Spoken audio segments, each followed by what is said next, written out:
Hi, this is Dennis with Second Chance Tackle, back to preview some reels that I'll be working on this week and some projects that they're going to take some time and take some effort to get done, but they should be rewarding and they should result in a group of videos that we should be able to post for YouTube to show you how to do it yourself in terms of reel repair, and also give you a little bit of an education about the reels themselves and who made them, how they were made, the purpose of those reels, and where you can take them fishing. Well, I'm going to start by a box that Dave dropped off, and I will apologize if this was previewed a while ago. Dave actually works on a dredge out in Long Island, and he dropped these off on his way out there. He has gets a 2 or 3 week stint, and then he comes back, and he has asked me to work on these for the end of September. Well, I may have previewed these, I may not have, so let's share them with you again because this is the week I will be working on them. So Dave dropped off classic reels here. We have 2 Newell reels. This is the graphite versions of the reels. The first one is the S235, and well, those of you that may know or may not know the coding, the 2 stands for 20-pound test, the 35 is 350 yards. It's an indication of the amount of line that the reels will hold. This is very similar to a Penn Squitter in terms of use, but this one's made with, well, a lot of similar properties. The ball bearings are very similar to the Penn Squitter. Lighter frame, graphite, corrosion resistance. It's everything that a Newell reel should and will be. Well, he brought in 2 of those, and I'm going to check my library. I do have Newell reels in my library, just not sure if I have those. If I don't, I will be happy to do a video on them. Next one up is it's a Roddy reel. I'm not sure if this is Roddy by Penn or not. This one's got a bad bearing in it. This is the Roddy Hunter 331, and well, you know what? It's everybody's reel. It has an instant anti-reverse. Everything seems to be working, just noisy. That would be a pinion bearing. And if I get a chance, I'll do that one. We also have a Penn, I believe this is the Clash. That's the Conflict. A Penn Conflict. One of the things you can notice is that all of the line is coning up top here. Well, what that generally means is we do not have enough shims on the spool. So what's happening is the spool is not, well, we have something that's a bigger problem than that. There's no oscillation in this one. Well, there you go. Turns nice and easy, just doesn't oscillate. We're going to have to take that apart and find out what's going on there. And then this one is just a parts reel. This is a Penn, I believe it's the 4500 or the 5500. This is the 4400 SS. It's I got a broken off handle, broken side plate, broken stud in the main gear. The parts are way too much for that to be repaired. And then we have a reel in the bag project. We were just talking how the Newell reel is very similar to the Penn Squitter. Well, here's the Penn Squitter. Reel in the bag. Dave tells me he got started on it but couldn't get finished on it, and if I would do him the privilege of doing that. But we'll certainly do one on this, on why reels fail. We want to find out what's going on there, because there's other reels that I'm going to need to order pieces and parts for, and rather than order them separately and pay several times over for the shipping, it makes sense to just do that by purchasing one time and consolidating your shipment. Next up is a package that comes in from Pennsylvania, from Richard. And Richard is sending me, well, looks like a couple of old reels that have stood the test of time. They're Mitchell reels. I'm not quite sure what's going on here. We have a Mitchell 300, the classic, with a broken handle. We might be able to solve that one. We may have to replace the handle.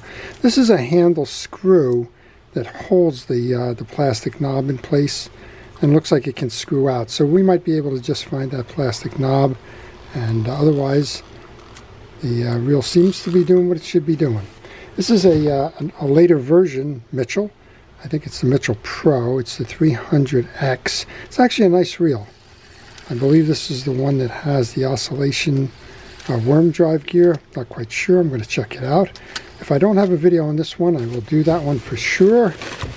And then here's a later version. This is the Mitchell 300A.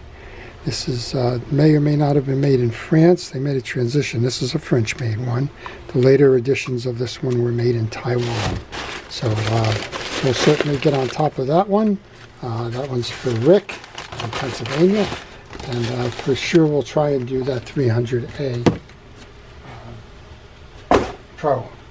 Okay, we have one coming in now from Kevin in Minnesota. So we're getting around the country. And let's see what Kevin has sent. Okay, so Kevin has sent me a rotor where he cannot get the bail on. And this is from a 302 or 307. I'm not quite sure which, doesn't matter. They're about the same. Here's the bail wire, and he's asked me if I could do that for him. So we will certainly do that for him and get it going back again. You know, bails give people a lot of trouble, and I'm always happy for folks to try and get this right. And you know, I encourage you as part of my channel to do it yourself. And well, I kind of become a backstop to folks that have problems that started the project and can't finish the project. Well, I don't mind doing the reel in the bags or the backstops to try and help them with that. Next one up is Tom from Tennessee. He's sent me quite a package here. Looks like we have several reels here. Not sure I've heard of this one. I'm going to find out. Trying to see through the bag here. I don't like packing peanuts, but what are you going to do? This is a Gander Mountain. Well, we're in trouble if it's a Gander Mountain and it needs parts. Gander Mountain went out of business quite some time ago. There's a bottoming out going on here. You can hear it when the spool gets to the bottom. I'm not quite sure what's going on there, but Gander Mountain went out of business. It was succeeded by Gander Outdoors.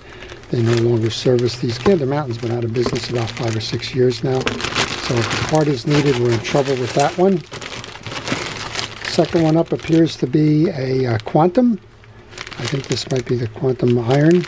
I'm not sure if I've done this one. This is a Quantum Iron spinning reel. I know I've done Quantum Irons bait casters. We have a pen, probably 310. It's missing its badge. Looks like we have something of a bail issue going on here. That bail shouldn't be laying that low. Well, it's in for a good tune-up. We'll take care of it. You got to watch these reels with those bails if it's riding low. Generally speaking, I don't recommend trying to rebend it up, reshape it. But this one is clearly in the wrong place. But, you know, if that's the way it's going to ride, that's the way it's going to ride. If you break that bail, they're generally not available. And let's see what else we have. We have another pen in here. This also looks like, well, it's a 712. 710 and 712 are essentially the same reels with the exception of the capacity. So we'll go do that one. And I think that was probably it. There might be one more hiding in here. I will do a full accounting of that one when we log them in. And the last one comes from a repeat offender, a repeat customer, and I always enjoy doing Dan's reels. This is from Dan out in California, and I think he said he's sending me 3 reels. I guess we'll find out what they are.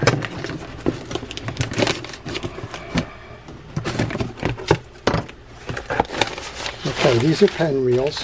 This first one is a Pen 68. He advised me that it has a cracked side plate. He's giving me the replacement side plate to do the reel.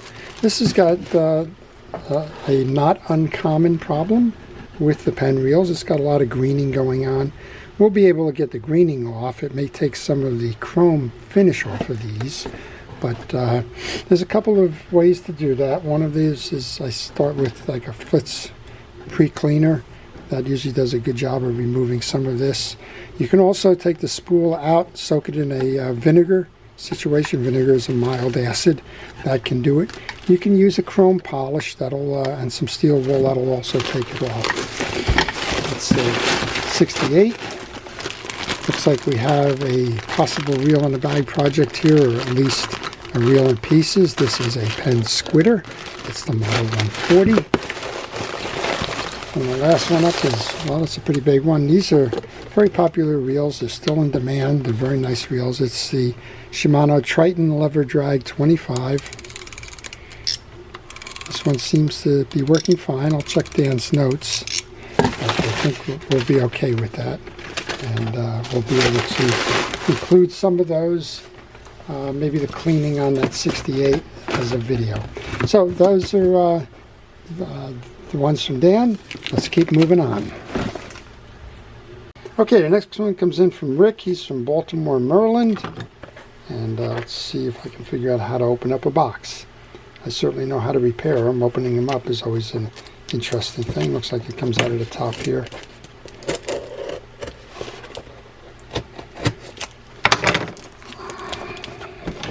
Well, while I'm doing this, if you have any of these reels and you'd like to see videos on them, if I don't plan to do a video, please leave that note in the comment section. I will try to accommodate you, time permitting. And we never know what's going to show up here. We never know which ones are in my library or what I'll be able to do, but I'm happy to try. But we have a theme going here, I think, of reels in a bag. We certainly do. Caution, very small parts in the bag. Not even quite sure what this one is. Looks like a Quantum of some description. This might be the Quantum Energy. Yeah, this is a Quantum Energy with a bunch of small parts in the bag. We're going to kind of hope that maybe we'll be able to put this one back together for him.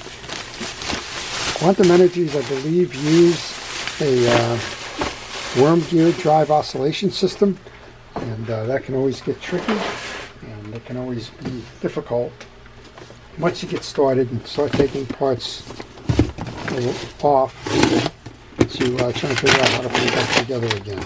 Well, we got another beautifully wrapped box here.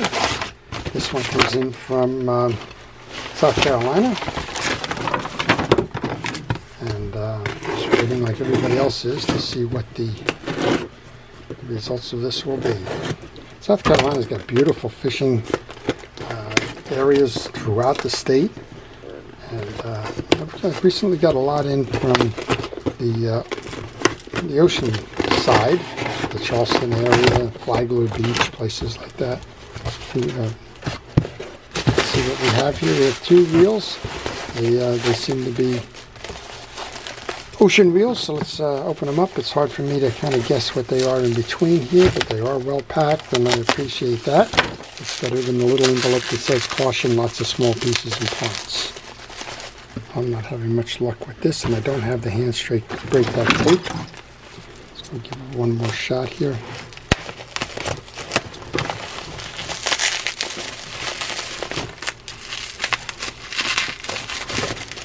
I think we got the big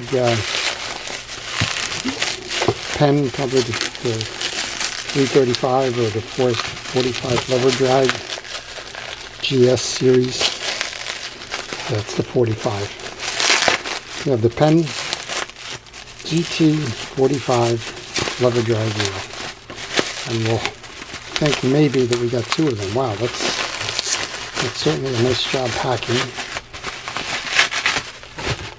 So this is the Penn 45 GLD, the graphic lever drag. This one seems like it has the classic issue with these Penn reels. Let's see if we should be in free spool here, and we're not free spooling. Your reel's turning. This is typical of what happens a lot of the times when the drag sees and or the reel has not been maintained in a while. Well, we got two of those. I'm assuming the second one's the same. I'm not going to try and go wrestle that out at the moment. But, I'm going to check. I'm not sure if I have the video on that. If I don't have a video on that, I'm certainly going to try and do one. Well, if you have any questions on fishing reels, maybe you're working on one and you're stuck, maybe you want to know a little bit more about the fishing reel, then I would ask you to leave the question in the comments section to this video. I will try to answer them. I hope that you're considering subscribing. If you have not, subscribing is the best way to see videos that I post them. If you subscribe, and use that notification button that will enable you to see what I'm posting of these projects, when I'm posting them, and well, you can make a decision as to whether that's one that you want to see or not. Okay, this one is one of my favorite reels of all time. It's the Penn C-Line 50H by Daiwa. If I said Penn, I apologize right away. It's not a Penn, it's a Daiwa reel. This one's tied off, but this one's got beautiful chrome, missing a screw here in the bridge plate, and I don't know if that affects the anti-reverse. That's all fixable, and I haven't done a C-Line in a while. We'll see if we can do that. So, not quite sure. That one came in from California. So Alfred sent that in from California. So we'll get that one fixed. That used to be a staple of a lot of the charter boats here on the East Coast. I do have the pieces and parts for a lot of that in terms of service and repair. And I'm going to do my best to see if I can't get this one done, get this back to Alfred, and hopefully let him get fishing again. Well, there's only one more here that I've got that was dropped off on my shop. It's kind of a crusty old one, but we service all kinds, and that here is the Apollo Gold 1300. And this one seems to be working fine, and they told me that they had this reel back in the 1980s and they'd like to take it fishing again. It shows a sign of wear. It's got pretty much a lot of crustiness in the handle, but other than that, it seems like a pretty good reel. So we'll see if we can do a video on that if I haven't done that one already. So I got this one will probably be the next step. We'll try and figure out why we don't have an oscillation system on this, and then we'll see what we can do in terms of getting the parts for service and repair to make that one go again. So I hope you're looking forward to the projects. Again, please subscribe if you want to see these and want to get notified of when they're getting posted. And most of all, keep your fishing reel and tackle serviced and ready to go. You never know when it's going to be bite on or fish on, and you certainly don't want to lose the fish because you haven't had the opportunity to clean up the reels, change the line, make sure that they're working as they should to enable you to have the most productive outings. To our first responders and essential personnel, thank you for everything it is that you do to keep us safe. To everyone, enjoy the fishing, enjoy the week, and have a great day. This is Dennis with Second Chance Tackle.